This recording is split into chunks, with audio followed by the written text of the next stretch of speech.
उसका ईगो ऐसे टूटा कि उसे झुकना ही पड़ा। Endless story. रवि को हमेशा लगता था कि वो सही है। ऑफिस में, घर में, दोस्तों के बीच उसकी बात आखिरी होती थी। अगर कोई असहमत होता तो वो मुस्कुरा देता, जैसे सामने वाला नासमझ हो। उसकी मुस्कान में जीत होती थी और जीत में अहंकार। आरव उसी टीम में काम करता था, शांत, कम बोलने वाला और अपनी मेहनत में डूबा हुआ। रवि अक्सर उसकी बात काट देता, मीटिंग में उसके आइडिया को नजरअंदाज करता और जब वही आइडिया कामयाब होता तो श्रेय खुद ले लेता। आरव कुछ नहीं कहता। लोग समझते थे शायद डरता है। रवि समझता था कमजोर है। पर सच्चाई ये थी कि आरव इंतजार कर रहा था, किसी मौके का नहीं, बल्कि रवि के खुद से टकराने का। एक दिन कंपनी को एक बड़ा प्रोजेक्ट मिला, सीधा मैनेजमेंट के अंडर। रवि को लीड बना दिया गया। उसे लगा अब तो सबको दिखा देगा। उसने प्लान बनाया, बिना टीम से ज्यादा चर्चा किए। आरव ने धीरे से कहा, अगर हम यूजर साइड टेस्टिंग पहले कर ले तो रिस्क कम होगा। रवि हंस पड़ा। हर बार डरने से काम नहीं चलता आरव, रिस्क लेना लीडर की पहचान है। आरव चुप हो गया।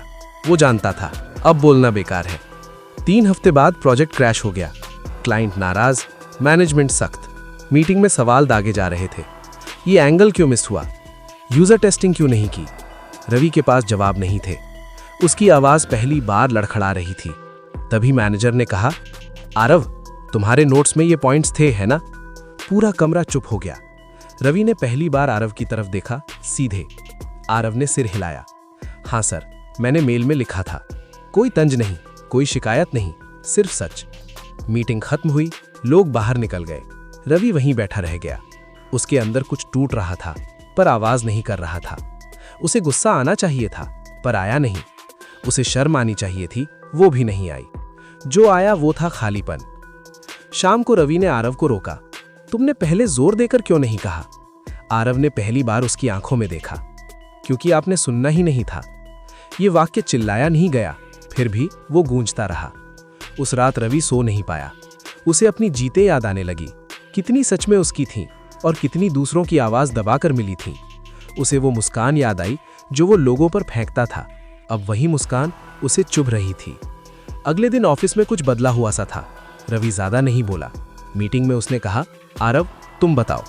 लोग चौंके, आरव भी। धीरे धीरे टीम खुलने लगी, आइडिया बेहतर होने लगे। रवि सुनने लगा। हर बार जब वो किसी को सुनता, उसका ईगो थोड़ा और पिघलता। 1 हफ्ते बाद रवि खुद आरव के डेस्क पर गया। कोई नहीं था आसपास।